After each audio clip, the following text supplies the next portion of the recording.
সুপ্রিয় দর্শক বন্ধু, আমি জ্যোতিষী জয়নাল আহমেদ। আশা করি আপনারা সকলেই ভালো আছেন। সুপ্রিয় দর্শক বন্ধু, যে সকল বন্ধুরা ইতিপূর্বে আমার এই চ্যানেলটি সাবস্ক্রাইব করেছেন তাদের প্রত্যেককে অসংখ্য ধন্যবাদ এবং কৃতজ্ঞতা জানাচ্ছি। যে সকল বন্ধুরা আমার চ্যানেলে নতুন উপস্থিত হয়েছেন, এখনও আমার চ্যানেলটি সাবস্ক্রাইব করেননি, বিনীত আহ্বান জানাচ্ছি আমার চ্যানেলটি সাবস্ক্রাইব করার জন্য, পাশে থাকা অল বেল আইকন বাটনটি ক্লিক করার জন্য, যাতে করে আমার পরবর্তী সকল ভিডিও নোটিফিকেশন সবার আগে আপনাদের কাছে পৌঁছায়। সুপ্রিয় দর্শক বন্ধু, হস্তরেখা বিচারের আজকের গুরুত্বপূর্ণ একটি বিচার, কেতু অপূর্ণ পূর্বজন্ম। কেতু অপূর্বজন্ম, কেতু মাউন্ট বিচার, কেতু গ্রহের শুভ অশুভ চিহ্ন, হস্ত করতলে কেতুর পূর্বজন্ম বিচারটি এবং কেতু গ্রহের শুভ অশুভ চিহ্ন বিচার। আজকের হাতের রেখার এই গুরুত্বপূর্ণ বিষয়টি মনোযোগ সহকারে দেখলে অনেক গুরুত্বপূর্ণ তথ্য আপনারা জানতে পারবেন এবং শিখতে পারবেন। অনেকেই শিখতে চান কিন্তু ভালো ভিডিও পান না। আজকের এই ভিডিও তাদের জন্য, শেখার জন্য হচ্ছে এই ভিডিওটি, কেতু ও পূর্বজন্ম। সুপ্রিয় দর্শক বন্ধু, প্রথমে হাতের রেখাগুলো আপনাদের সাথে পরিচয় করে দিব। এই আঙ্গুলটা হচ্ছে শুক্রের আঙ্গুল, এটা হচ্ছে বৃহস্পতির আঙ্গুল, এটা হচ্ছে শনির আঙ্গুল, এটা হচ্ছে রবির আঙ্গুল, এটা হচ্ছে বুধের আঙ্গুল। এই রেখাটি হচ্ছে আয়ু রেখা, এই রেখাটি হচ্ছে ভাগ্য রেখা, এই রেখাটি হচ্ছে শিরু রেখা, এই রেখাটি হচ্ছে হৃদয় রেখা।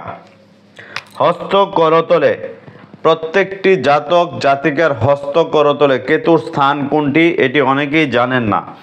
এই যে স্থানটি আছে, এই স্থানটি হচ্ছে কেতুর স্থান। এই স্থানটিকে আমরা কেতুর স্থান বলে থাকি। যদি কেতুর স্থানে এই ধরনের চিহ্ন থাকে, যেটিকে আমরা লাভ চিহ্ন বলে থাকি, ত্রিশূল চিহ্ন বলে থাকি, এই ধরনের চিহ্ন যদি আপনার হাতের করতলের কেতুর স্থানে থাকে, তাহলে বুঝবেন আপনার কেতু গ্রহটি অশুভ আছে।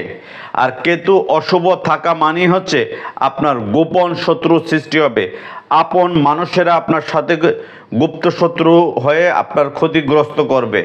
কেতুর এই ধরনের সিমটম থাকা মানে হচ্ছে গুপ্ত শত্রুর দ্বারা আপনি শারীরিক এবং মানসিকভাবে আক্রান্ত হবেন। যদি কেতুর এই রেখাটি এই পর্যন্ত আসে, মঙ্গলের দিকে আসে, এসে এই পর্যন্ত যায়, তাহলে বুঝবেন শারীরিকভাবে আপনি ব্ল্যাক ম্যাজিক বা কুফরি বা কালো জাদুর দ্বারা আক্রান্ত হয়েছেন। যেহেতু আমাদের আজকের বিষয় কেতু ও পূর্বজন্ম, আপনার পূর্বজন্মের কোনো আত্মীয় স্বজন বা পিতা মাতা বা দাদা দাদির কোনো ধরনের পাপ পৃষ্ঠতার কারণে আপনার জীবনটার এলোমেলো হয়ে যাচ্ছে। আপনার পিতার কোনো ভুলের জন্য বা আপনার দাদার কোনো ভুলের জন্য আপনার জীবনটা আপনি ভালোভাবে সাজাতে চাচ্ছেন, বাট পারছেন না এই কেতুর পূর্বজন্মের কারণে। কেতু দীর্ঘদিন যাবৎ আপনাকে ছায়ার মতো লালিত পালিত করে আপনাকে ছোবল দিবে, কারণ কেতুর কাজই হচ্ছে ছোবল দেওয়া। কেতু পিছন থেকে ছোবল দিবে, কখনো সামনের থেকে কেতু গ্রহের অশুভ প্রভাব আপনারা কেউ দেখতে পারবেন না। এই যে কেতুর স্থানে কালো তিল, কেতুর স্থানে যদি কোনো জাতক জাতিকার কালো তিল থাকে, তাহলে বুঝবেন এই জাতক গোপন শত্রুর দ্বারা রক্তপাত হবার সম্ভাবনা থাকবে, রক্তপাত বা আক্রান্ত হবার সম্ভাবনা থাকবে, ক্ষতিগ্রস্ত হওয়ার সম্ভাবনা থাকবে। কেতু পিছন থেকে অ্যাটাক করে। আমি আবারও বলছি, কেতুর কাজ হচ্ছে পিছন থেকে অ্যাটাক করা। আপনি যাদের সাথে মিশছেন, চলছেন, ফিরছেন, এরাই এক সময় আপনার শত্রু হয়ে যাবে। আপনি ভাবতেও পারবেন না যে এই মানুষটি কিভাবে আপনার শত্রু হলো। আপনি ভাবতেও পারবেন না, এদের সাথেই তো আপনার উঠা বসা বেশি, এদেরকেই তো আপনি লালন পালন করেছেন বেশি, এদের সাথেই তো আপনার সব কিছু শেয়ার করেছেন, বাট এরাই এক সময় আপনাকে সাপের মতো ছোবল দেবে। এই কেতুর কাজটি হচ্ছে আপনাকে ছোবল দেওয়া। সুপ্রিয় দর্শক বন্ধু, কেতুর এই স্থানে যদি কোনো জাতক জাতিকার ক্রস চিহ্ন থাকে, এই স্থানটি থেকে ভাগ্যরেখা, ঠিক ভাগ্যরেখা বরাবর ক্রস চিহ্ন থাকে, তাহলে বুঝবেন আপনার জীবনটা যতটা সহজভাবে আপনি স্টার্ট করেছিলেন ততটা সহজ হবে না। জীবনে নানান বাধা উতরিয়ে আপনাকে আসতে হবে। আপনি এক পাও আগালে দুই পাও পিছাবেন প্রতিটা ক্ষেত্রে। কর্মজীবনে দেখবেন আপনি ভালো শুরু করেছেন, ভালো একটি অর্ডার নেওয়ার চেষ্টা করেছেন, ভালো একটি আপনি সাপ্লাই বা ঠিকাদারি বিজনেসের অর্ডার নেওয়ার চেষ্টা করেছেন, সেইখানেও বাধাগ্রস্ত হবেন। আপনি একটি লটারিতে জেতার চেষ্টা করেছেন, সেইখানেও বাধাগ্রস্ত হবেন। আপনি প্রত্যেকটা ক্ষেত্রেই দেখবেন 2 পাও আগালে 3 পাও পিছাবেন। এই কেতুর কারণেই হবে।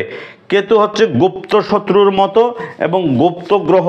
এই গুপ্ত গ্রহটি মানুষের জীবনটা আলোয় আলোকিত করতে পারে, আবার মানুষের জীবনটা আমাবস্যার কালো অন্ধকারের মতো বিস্তৃত করতে পারে এই কেতু গ্রহটি। সুপ্রিয় দর্শক বন্ধু, কেতুর এই স্থান থেকে যদি একটি রেখা রবির দিকে যায়, গিয়ে এই ধরনের চিহ্ন হয়, তাহলে বুঝবেন এই জাতক কখনোই টাকা পয়সা সঞ্চয় করতে পারবে না। টাকা পয়সা ইনকাম করবেন ঠিকই, কিন্তু সঞ্চয় করতে পারবেন না। তার আয়ের তুলনায় তার ব্যয়ের মাত্রা বেড়ে যাবে, তার মানুষের সাথে তার সম্পর্ক খারাপ হয়ে যাবে এবং তিনি ভুল বুঝাবুঝির শিকার হবেন বেশি। তার জীবনে মানুষের সাপোর্ট বা সহযোগিতা কম থাকবে কেতুর এই ধরনের চিহ্ন থাকলে। এই ধরনের চিহ্ন থাকলে আপনাকে তড়িৎ গতিত অভিজ্ঞ অ্যাস্ট্রোলজারের কাছে পরামর্শ নিয়ে আপনার জীবনের যে বাধা গ্রহ, যে গ্রহগুলো সবচেয়ে বেশি আপনাকে প্রকট আকারে কষ্ট দিচ্ছে বা বাধাগ্রস্ত করছে, এই গ্রহের অশুভ প্রভাব কাটানোর জন্য অভিজ্ঞ অ্যাস্ট্রোলজারের পরামর্শ নেবেন। হস্তরেখা দেখার পাশাপাশি প্রত্যেকটি জাতক জাতিকার এই ধরনের জন্মকুণ্ডলী ছকটি বিচার করিয়ে নেবেন। এই যে দেখুন, আমি জন্মকুণ্ডলী ছকের প্রেসক্রিপশনটা দেখালাম।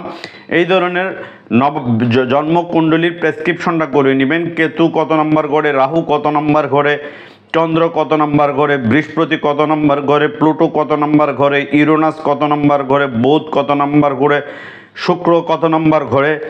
সেম পদ্ধতিতে নবাংশ কুণ্ডলী বিচারটি করে নেবেন। এই যে নবাংশ কুণ্ডলী, বর্তমান কোন গ্রহের দশা চলছে, এই গ্রহের দশা চললে আপনার কি কি ভালো হবে, এই গ্রহের দশা চললে আপনার কোন কোন ক্ষেত্রে সাফল্য লাভ করবেন। এছাড়া নবাংশ কুণ্ডলী বিচারটি করিয়ে নেবেন অভিজ্ঞ অ্যাস্ট্রোলজারের কাছ থেকে। নবাংশ কুণ্ডলীটি বিচার করলে আপনি জানতে পারবেন আপনার জীবনে কি কি হতে পারে। আপনাদের অনেকের অনেক ধরনের প্রশ্ন থাকে, বিদেশ যাত্রা হবে কিনা, ভবিষ্যৎ ভাগ্য কেমন যাবে, আর্থিক ইমপ্রুভমেন্ট আছে কিনা, বিবাহিত জীবনটা ভালো যাবে কিনা, অর্থনৈতিকভাবে সচ্ছল জীবনযাপন করতে পারবেন কিনা, এটি অভিজ্ঞ জ্যোতিষীর কাছ থেকে আপনারা জেনে নেবেন। শুধু নাম দেখে, নামের প্রথম অক্ষর দিয়ে কখনোই রাশি নির্ধারণ করা হয় না, কখনো ভাগ্য নির্ধারণ করা যায় না। একটি কথা মনে রাখবেন, নাম একই নামের ব্যক্তি শত শত থাকবে। আপনি যে গ্রামে বসবাস করেন সেই গ্রামে আপনার নামে আরও 2 জন মানুষের নাম থাকতে পারে। আপনার নামে এই দেশে শত শত মানুষের নাম থাকবে। সবার ভাগ্য কি এক, সবার কর্ম কি এক, কখনোই হতে পারে না। সুপ্রিয় দর্শক বন্ধু, হস্তরেখা বিষয়ক এই ধরনের আরও ভিডিও দেখতে হলে চ্যানেলটি যারা এখনও সাবস্ক্রাইব করেননি, বিনীত আহ্বান জানাচ্ছি চ্যানেলটি সাবস্ক্রাইব করে নেবেন। পাশে থাকা অল বেল আইকন বাটনটি ক্লিক করে নেবেন, যাতে করে আমার পরবর্তী সকল ভিডিও নোটিফিকেশন সবার আগে আপনাদের কাছে পৌঁছায়। আপনারা সকলেই ভালো থাকুন।